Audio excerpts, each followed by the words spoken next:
Hi, so it's Jocelyn Jovan with Black Enterprise, and we are here with Miss Tami Roman, Hi. successful television personality, entrepreneur, overall just phenomenal woman. And you are starring in the second boot of The Real World Homecoming and Yes, reconnecting with your old housemates from, is it 27 years ago now? it might be longer than 27 years. I know it's 1993, so whatever that math is. And a lot of people, especially probably the newer age who've caught up with your career over the last 10 years, they might have actually forgot that you got your start on The Real World. This was your first Yes, intro. Was this your first intro to like the entertainment industry? not necessarily. It wasn't my first intro into the entertainment industry, but it was my first intro into television. I had always had a singing group, had always, been out doing shows and showcases and things of that nature to get my singing group signed. I did a little modeling back in the day, so not entertainment, not the industry, but television. Yes, it was so, we saw the first episode. The first episode aired last week, and being introduced to 20, were you 22 at the time? I was 23. 23-year-old Tami, and then you're telling us about your singing career, and you're telling us about your music group, and we could just see how open you were to what life was going to bring your way, even with like your dating life. What would you say it was like coming back and kind of reliving some of those moments, watching it on TV versus experiencing it 20 some odd years ago? Well, I think the biggest difference is, when anybody's going through something in their life, in the time that they're in it, that present moment, you have certain thought processes, you may react a certain type of way. And then as you live and you grow and you evolve and you look back on that moment, that's where we get the saying hindsight is 2020, and so for me, going back into the house, that's really kind of what this experience was about, was to be able to have a 2020 type view on the things that we went through and experienced in the house the first time, and providing more clarity to those situations and those circumstances. Initially I was not going to do the show.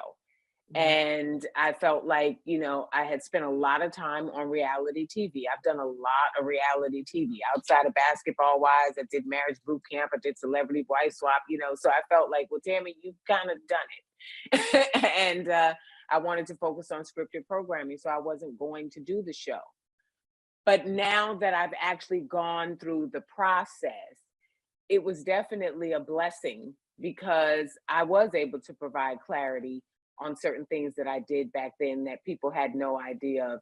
Other castmates were able to do the same thing, and then we were able to have a more mature dialogue about them. Right. There was a great level you can tell of misunderstanding, even I would say, on what they chose to air when you were 23 years old. From a viewer's perspective, I wanted to know, what was the support like behind the scenes at that time when you're 23 years old and you're allowing the cameras in to go get an abortion or to wire your mouth shut? And at the time, I'm like, okay, I can understand why her housemates, they're all young, they don't understand. Right. But was there anyone kind of guiding you through that behind the scenes and kind of reinforcing you, now that we're more aware on mental health? There was a lot there that you were showing, and the conversations weren't had at that time. My mom was my support, because we have to remember, reality TV wasn't even a genre. So now if you do reality TV, they've got the psychologist, the psychiatrist, the producers are more hands-on. Back then, it was like, well, we said we wanted to tape your lives, and we got the cameras, and that's what we're going to do. So whatever was going on in your life authentically, you had to deal with those things the way you would if the cameras were not there. And so for me, it was my mother. When I decided that, I wanted to terminate my pregnancy. I went to the producers. They didn't even want to film that. They felt like that was too much for TV. And I wanted, not to be the spokesperson for Roe versus Wade. That wasn't my intent. But I really wanted to show young girls that, sexual promiscuity and irresponsibility could put you in this situation. And then should you decide to make this decision, this is what that journey is going to look like for you. When I got my mouth wired, I was dealing with my own mental health issues. I would have loved for there to have been someone that I could have really opened up to and talked to on a private level to know how to bring that to the group back then. And they just didn't offer that. It's no harm, no foul, because we just didn't really know what reality TV was going to be and really how to do it because it was so new. Right. And seeing you come back into the house, the same exact house, which it's so crazy to see all of your reactions to that. You admitted that there was only one housemate that you actually have kept in contact over the years. And is there a reason why? He reached out to me. John reached out to me, and he's pretty adamant. He did the DMs. Until I finally saw his DM on Twitter. And I responded, and then we started tweeting each other, and then he hit me and said, "Hey, can I actually get your number?" And so I gave him my number, and then that's how we've been able to keep in contact with each other. Yeah, that makes sense. And it was good that he was there with you as everybody else came, because it was so funny when you were practicing how you were gonna say hi. Like, yes. Okay, let me hone it in. But when he came, it was natural. And then I saw when Beth came, you were like, hi. I was more hi. See, the practicing worked. It was so good. But another aspect of it, we've evolved a lot when it comes to conversations around protection of women in general, but especially with Black women. And seeing what you experienced in 1993 with David, and then watching that back on Homecoming, seeing the reactions from the house, even seeing David's thoughts coming into the house. As a Black woman, I can still just see how that encounter reflected the work that still needs to be done. And I wanted to know, now that everybody's older and more mature, did you feel more supported this time around when tackling the topic and just what happened than you did in 1993? I feel like this time around, there still was a lack of support. And I think it's primarily because everybody has lived with this event for whatever number we said, 27 years or whatever long it's been.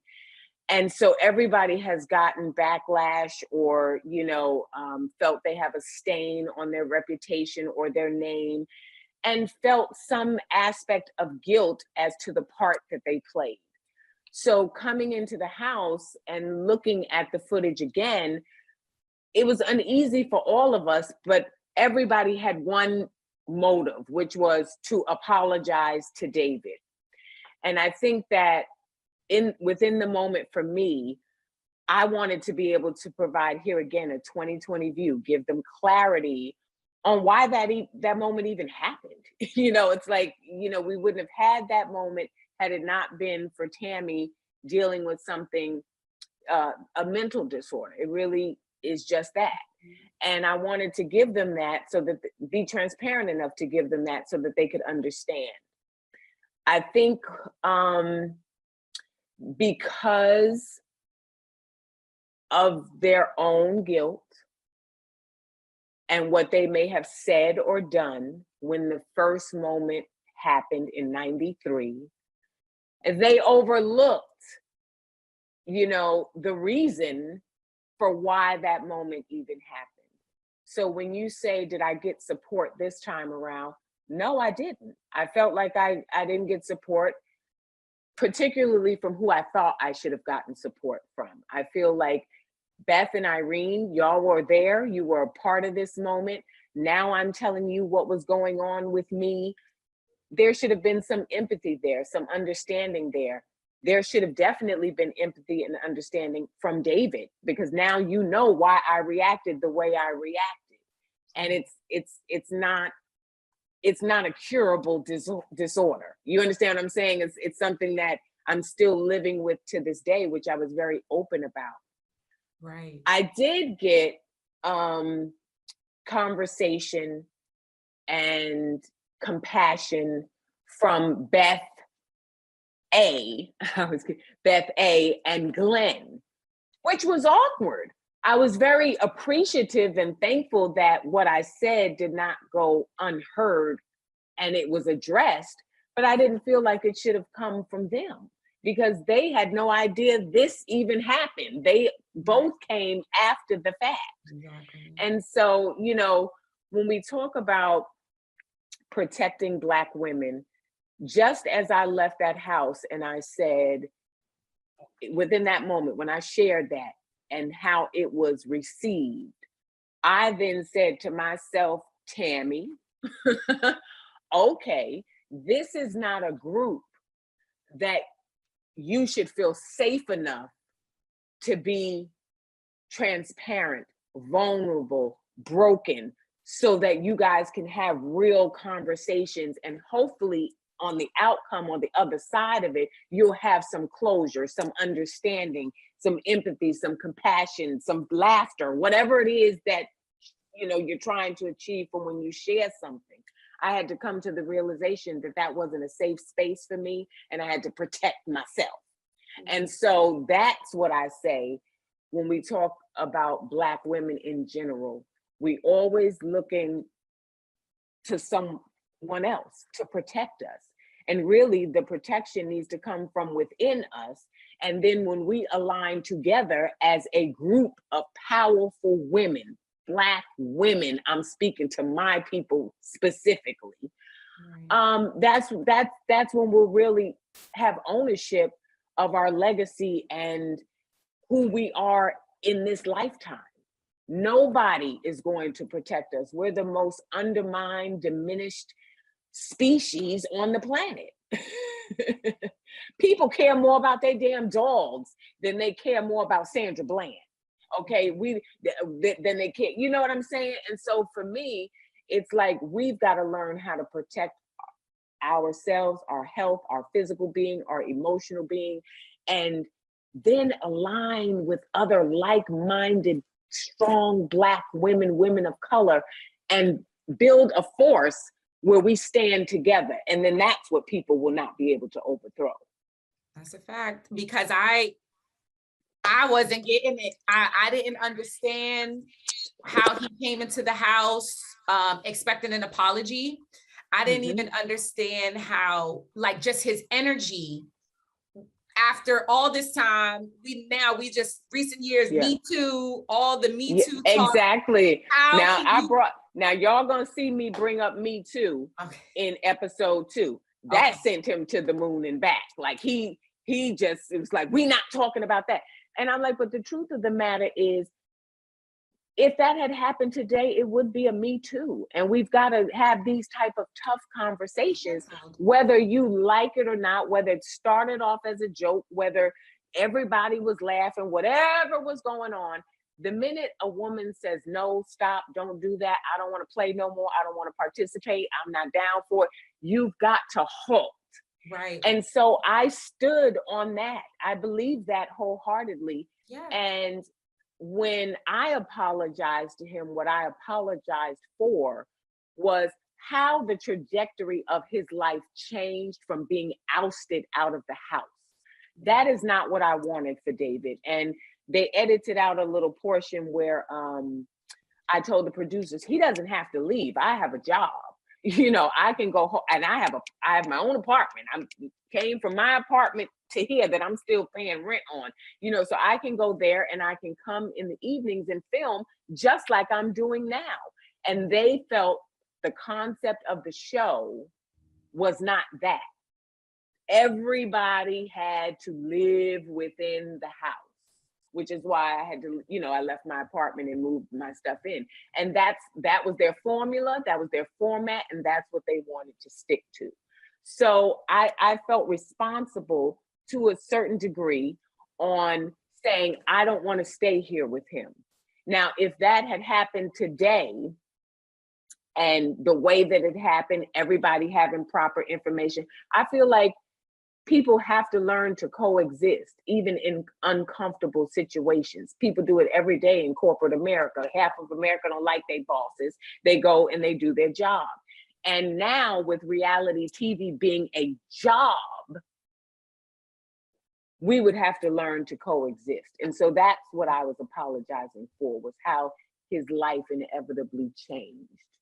I think that was big of you. I didn't necessarily, in my opinion, didn't feel like you owed him. A lot of viewers didn't.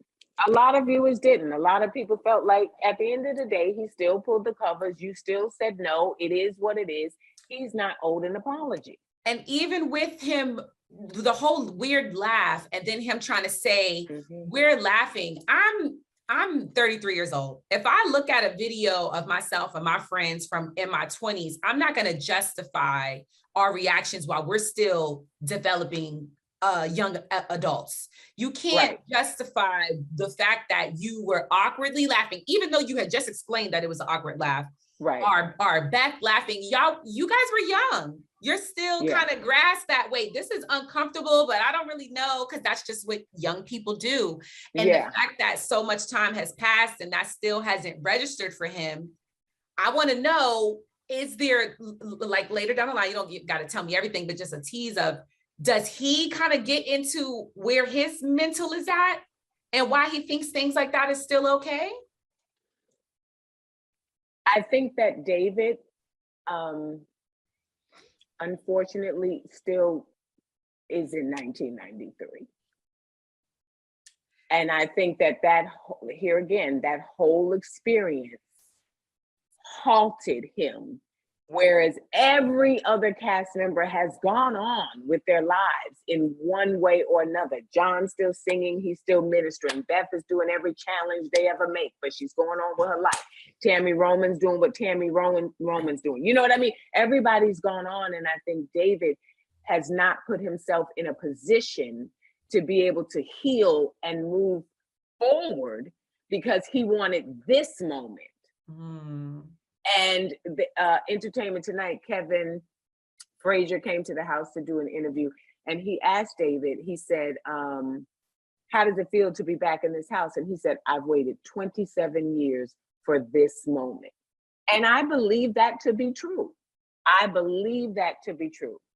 His life stopped for him because of this incident, but he himself did not take the initiative to invest in his healing and grasp other opportunities that may have been presented to him, that may have come his way, to make sure that his life didn't just stop right there.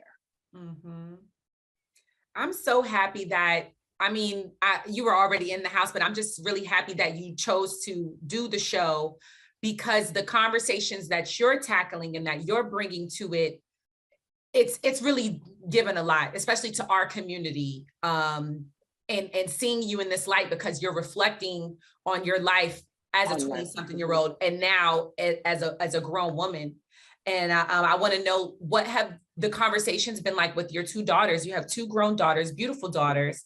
But these conversations are important for women, but especially Black women. And I wanted to know what has it been like, you know, kind of reliving this with your children, who they weren't even thought at the time. Right. You know, my daughters, only one of my daughters watched the first season of Real World when I did it in 93. Right now, today, you know, they understand that we were 23, we were young. Every decision that you made may not have been how you would handle something now. So the conversations have never changed with me and my daughters. I've always been an open book, not just with people by, you know, showing my life on reality TV, but specifically with my family. They know everything there is to know, because I never want somebody to come up and say something to them that they're unaware of. So, you know, we've had these conversations about, you know, abortion, you know, like what I went through with my body dysmorphia, you know, relate, you know, everything, about my life. We've had the conversations about before I decided to go back into this house. So there's nothing new to be said. When with it, because you know, when you look at the old scenes, you can tell like you didn't know what you were struggling with body dysmorphia. Right. When did you? The cast didn't know. Okay. I did not know there was a name for what I actually had. I knew there was something, right? Like, because nobody goes through popping laxatives. And the reason I started doing the laxatives is because I started off throwing up, being bulimic. And then my throat started burning. And I was like, well, I can't continue doing this. But I got to get it out of me. So then I went to laxatives. And from laxatives, I went to diet pills. You know what I mean? So, and then I've had liposuction, like I got my mouth wired. People have seen me, but not really understanding why those decisions were being made. They've all played out in front of everybody. I mean, I got liposuction on Basketball Wives, you know? And so it's always been me trying to, I wasn't diagnosed, just to give you the information, I wasn't diagnosed until 2008 with actual body dysmorphia. Up until that time, I had no idea what it was. I just knew that I always wanted to be skinny. And when I went to the psychiatrist, I started off with a psychiatrist before I had to go to a behavioral specialist. So when I went to the psychiatrist, they started asking me about my experiences. And when I explained to them how I went to a modeling agency when I was 13 years old, and from that moment on, even though when I went into the place, I thought I was perfect and I thought I was coming out with a modeling contract. When I came out of the place and got home, I was like, well, I got to fix some shit. And that mindset never stopped. And I, you know, like I'm looking out at Kate Moss and Linda Evangelista. And so I'm like, well, I've got to get like them. And I've been that way ever since I was 13 years old. And so that's how I found out when I shared that experience, which is how body dysmorphia is developed. It's either genetic, hereditary, or some experience just alters the way your mind thinks about yourself or whatever it is, because mine's is weight, overall body image. Some people have one specific thing that bothers them all the time about themselves, and they constantly try to fix that. It's like the person who gets 20 nose jobs. You know, it's like, you can't do nothing else to that nose. That's a form of body dysmorphia, right? You know, and so,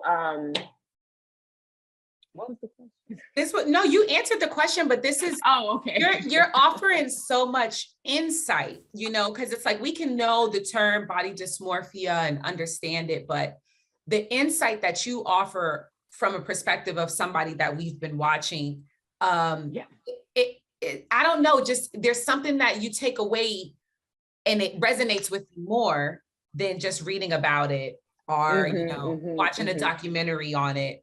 I'm just so, amazed when I see the Tami that was on Real World in 1993, then the Tami that comes into the house and just knowing you from Basketball Wives. And it makes sense for me how Tami on Basketball Wives was Tami on Basketball Wives, because it was like, after you had gone through what you had gone through before, especially like with David disrespecting you, now as an adult, nobody's going to disrespect you again.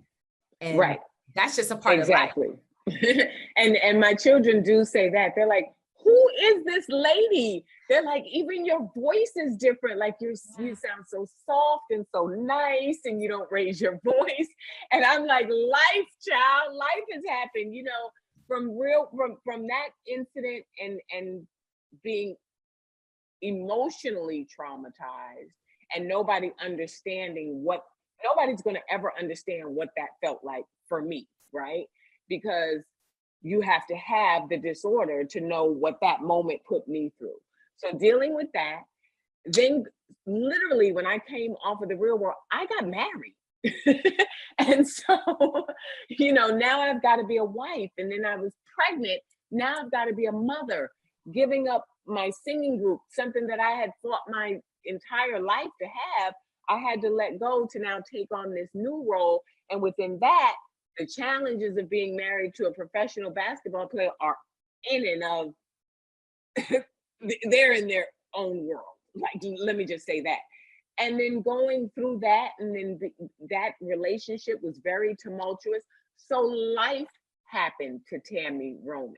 So by the time I dealt with David and Kenny Anderson,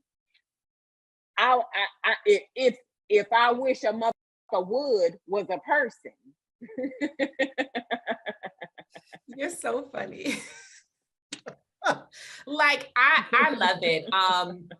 Excuse me, I don't, that language, I'm sorry to be, so vulgar and use profanity. No, but that's literally it. Surprise. And then it's like when they show you entering the house in 1993, and then here you come in 2021 with your wig in your hand. Because everybody knows I wear them. Ain't no need to be shamed. There's certain parts of me that it's like, y'all know what this is. You know what I mean? And then there's still other parts of me, even with me sharing that, even with me opening up about that, there's still so much more that it's like, I'm gonna hold on to that, because that's really personal to me, and I'm not ready to share that, because people need to understand, when you release information about yourself that you've been holding on to for so long, and it involves or is surrounded by trauma, you need time to process the trauma A, and then that now people know your trauma B, and how are they reacting to that, and just learning how to heal and move from the trauma that has held you hostage. And so I didn't just come out and say to David, well, like, it wasn't it wasn't haphazard, it wasn't flippant. You know what I mean? It was something that I thought about, because I had been seeing the comments about, is she on crack? Is she sick? Did she got cancer? Is she another Chadwick Boseman? What's going on? Maybe she got HIV. I've been seeing all of this. And I had a conversation with my husband, and I said, the family knows. And not that I owe anybody an explanation, but I always feel like my life can be a testimony for somebody. And I said, there have to be other women of color that are going through this, and not understanding what it is and what the challenge is and how to live with it. And I said, I'm just going to talk about it. I'm going to tell people what it is, so that they can leave me the hell alone. And now we can have the discussion in a proper way. Yes. And that's when I went on the Real, and they were talking about it topically. And I said, oh, well, look at God, because here he done came and brought the topic, and let me just go ahead on and share. And it was such a release for me to do that, because I'm 51 years old. I've been dealing with this since I was 13, and let me just say this real quick, because I know you got other questions. Somebody said when Tami came on the Real World, she was big. And I said, people really don't understand, because when I came on the Real World, you also heard that I had been working a regular job and had fell on hardship for 18 months. Tami was depressed. Tami didn't know whether she could continue. Okay, and that's real. Now that's some real talk. Now that's some exclusive shit right there, because I've never said that before. But I looked out at my two daughters, and I said, nah, sis, this ain't what you gonna do to these kids. I looked out at my mother, and I said, now Nadine Buford would have never did this. And I decided that I had to figure a way out of my circumstance, which takes me back to David, how you can something can happen to you and you can stay in it, and that's where your life is. So I could still be working at Morgan Stanley right now, like hating life. You know what I mean? But instead I said, nope, I'm going to change this, like he should have done all these years. But no shade, no tea. But I was very depressed, and I was eating and I was eating. And then when I got on TV and I saw those other ladies, it was almost like something snapped right back in my brain of like, okay, now we got to get back to what we've always done, what has always made us happy, what has always made us feel good about ourselves, and back to the laxatives, back to not eating, back to the appetite suppressants, back to the cosmetic surgery, back to whatever method was necessary to get me back small. Wow. I mean, I know you've written a book about relationships, but Yes. are you considering a memoir? You have so much insight to give. Like I gained so much from just listening to you and even watching you on TV. And that's a part of even your purpose, I feel. But are you going to tell your full story? I don't know if because it's not something that I would sit down and write. I'm a much better talker. So I would have to find somebody that would just sit with me for hours on end and let me just tell them all the stories, and then they put it together. Right. But I don't know if I'm ready to do that. I feel you. Yeah. And speaking of like talking, because you naturally, you are just a great conversationist. And even when I saw you on the reel, I'm like, I feel like, this is her space here. Oh, I would love that. I would. I'm gonna give you another exclusive. Give you some multi. When I came off of the Real World, I was in a development deal with MTV. Paramount approached me at the time about having my own talk show. And they wanted me, you come into the office and you talk to all the executives and all of that stuff, and the meeting was scheduled. At the time, I was engaged to Kenny Anderson. And he said, now this is how women need to understand how a narcissist will manipulate the hell out of you. Do you love me? And I said, yes. And he said, then you need to be on that plane, because my wife does not need to work. And I rationalized that in my mind of, if I didn't get on that plane, then he was going to think I didn't love him. And I really do. So, what is that going to be? And I got on the plane and I ixnayed on that meeting. 4 months later, the Ricky Lake show was born. Oh. Okay. And I was like, that was my. Then fast forward to this is 2021, then we went through the pandemic. So 2019, The Real, Tamar is gone. And then it's Tamara that's on that Tamara. Tia. Okay. So she decided she was leaving, and they were auditioning for new hosts. It got down to me and Garcelle. And they went with Garcelle, who is amazing the job, by the way. She's a perfect fit. Love Garcelle, so there's nothing with that. They went with who they felt was right for the show and where they were trying to take the show. So I said all that to say, so when I went back and I was guest co-hosting, because Jeannie's on maternity leave, it felt right outside of the fact that she was on maternity leave. Like, I would have loved for it to have been that 5, because it's like, well, can't y'all see that we really could get something going with the 5 of us, But I enjoyed it so much. I feel like a talk show is where I will be my greatest at, because I love having conversations and sharing my stories and hearing other people's stories. However, talk show formats are changing. And I do have a new show with VH1 that's coming out that is relationship oriented, that people will see me help people with their relationships in a talk show-esque format.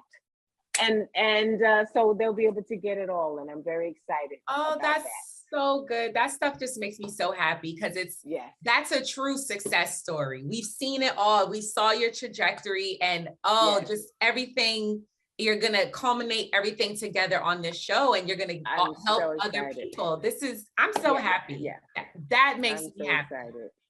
Thank you for that. Thank you, Tami. Thank you for talking to me again. I know I'm so happy though, but I had to, because I'm like, this conversation is so important and she keeps it so real. And we have to share this with our readers. We have to share this with our audience. We have to share this with the Black community. And I'm appreciative of that, and that's why I wanted to have the conversation again, because I was like, oh my God, I won't be able to be available to like after the holidays, and I was like, unless it's today, you know. And so Danica was like, well, let's work it out. But I definitely wanted to be a part of the brand and the publication, because it's one of the few that we still have left that keeps it real and puts our stories out there and our challenges, our trials, our triumphs. And so it meant a lot to me that you wanted to speak with me and include me in the publication. But as it pertains to the real world, keep watching. Ooh. Because there's so much more that if people thought the first episode, and they'll see the second episode tomorrow, and they're going to love them. I think that they're going to be able to take a lot away from these 2 episodes. But if you think that that's the worst it could get, and now we're all going to be kumbaya, we still haven't talked about Black Lives Matter. Ooh, I'm ready. Because I love it. I love that conversation. It's gonna be good. Ooh, I know, because this one is gonna get more into the meat and potatoes. Because with season 1, it was like they were going through it and everyone's all sympathetic. Now you gotta let people's feelings get settled. You know why it didn't go like that? Because Tami Roman was in the building, and I'm gonna hold everybody accountable for everything that, you know, how I feel about all y'all that's up in here, and what you got to say about Black Lives Matter. It's gonna be so good. Oh, I'm so happy. I'm just happy to see your face on my TV again. And I know you know, we're just getting started because you got your show. I know you're making a little cameo with your homegirl Marlo on Housewives of Atlanta. Yes, on Housewives of Atlanta. They'll probably edit that out, knowing them. But I hope, you know, it was very cute, and I wanted to do it for Marlo because she was the costumer on the show that I have with VH1. So yeah, she did me a solid, and so I repaid her with that. But you know, if people want to see me, I would love for them to support me on my scripted stuff. The Miss Pat show is on BET Plus. That's the first time I get to be a part of a sitcom. Well, not the first time, but as a series regular character on a sitcom. And then we've got Family Business on BET Plus, and I get to be a part of Carl Weber's amazing book series, and I play the character London. And then I've got Truth Be Told with Octavia Spencer and Ron C. Jones. So there's plenty of things that you can check me out on in the meantime, or in addition to the real one. Yes, booked and busy. It's relevant. Thank you so much. I'm so happy to connect with you, and just thank you for giving us this gift, because I love watching good television, and this homecoming, I know I'm ready. I'm ready for episode 2 tomorrow. Don't miss it. Don't miss it.